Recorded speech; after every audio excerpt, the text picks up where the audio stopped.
ନା କାହାକୁ ଦାନ କରିଦେଲ? ଆଖି ମୋ ରାଣୀର ବରକୁ ଦାନ କରିଦେଇଛି। ଶରୀରର ଆଉ କୋଉ କୋଉ ଅଙ୍ଗ ବାକି ଅଛି ତାର ଗୋଟେ ଲିଷ୍ଟ କରିଦିଅ। ଆଉ କାହା କାହାକୁ ଦାନ କରିବ ସେମାନଙ୍କର ବି ନାଁ ଲେଖିଦିଅ।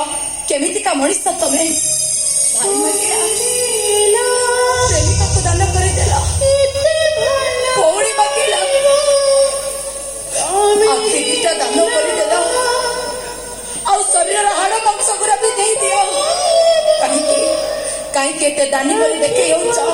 ଦେଖିବ ଏଇ ଦାନ ପାଇଁ ତମେ ବଳି ବଳି ପାତାଳକୁ ଚାପି ହେଇଯିବ। ମୋର ଦୁଃଖ ନାହିଁ ରାଗିଣୀ।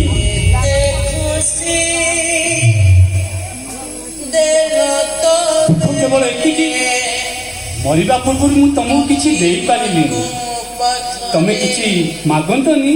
କଣ ମାଗିବି? ଏତେ ଦେଇଛ ଯେ ମୋ ପାଖରେ ରଖିବାକୁ ଆଉ ଜାଗା ନାହିଁ।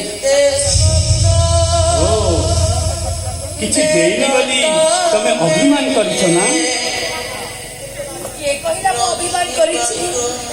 ତମେ ମତେ ଏତେ ଦେଇଛ ଯେ ଆଖିର ଲୋଭରା ମୋ ପାଖରେ ରଖିବାକୁ ଜାଗା ନାହିଁ। ଏତେ ଦେଇଛ ଯେ ଏ ଲୋଭରା ମୋ ଜୀବନକୁ ଓଦା କରି ଦଉଛି। ଆଉ କଣ ଦେଇଥାନ୍ତ? ଆଉ ମୁଁ ଆଉ ତମକୁ କଣ ମାଗିଥାନ୍ତି? Please Ragini, please. ଆଉ କିଛି ସମୟ ପରେ ମୁଁ ବେଦୀକୁ ଯିବି।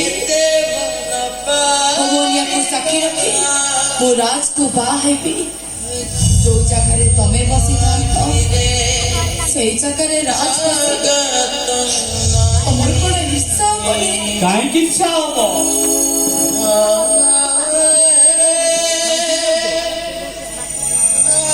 ଯାହା ଦାନ କରିଦେଇଛି ତା ଉପରେ ଲୋଭ କଲେ ଅଧର୍ମ ହବନି?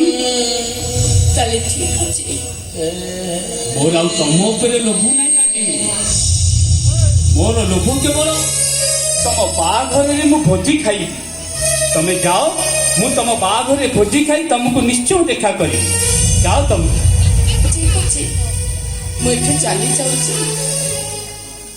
କିନ୍ତୁ ଗଲାବେଳେ ମୁଁ ତମକୁ ଗୋଟେ କଥା କହି ଯାଉଛି। ଏ ଜନ୍ମରେ ତ ମୁଁ ତମର ହେଇପାରିଲି। ଯଦି ଆର ଜନ୍ମ ସତ୍ୟ ତାହେଲେ ମୁଁ ତମକୁ ନିବେଦନ କରି ଯାଉଛି ମହାଶୟ।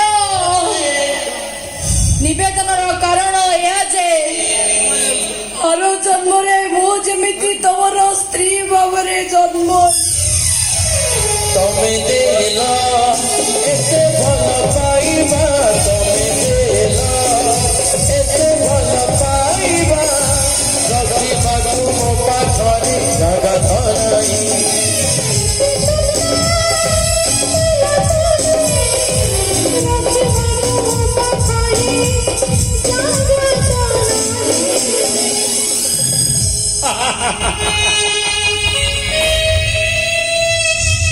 ଆର ଜନ୍ମ ପାଇଁ ଏବେଠୁ ଦରଖାସ୍ତ।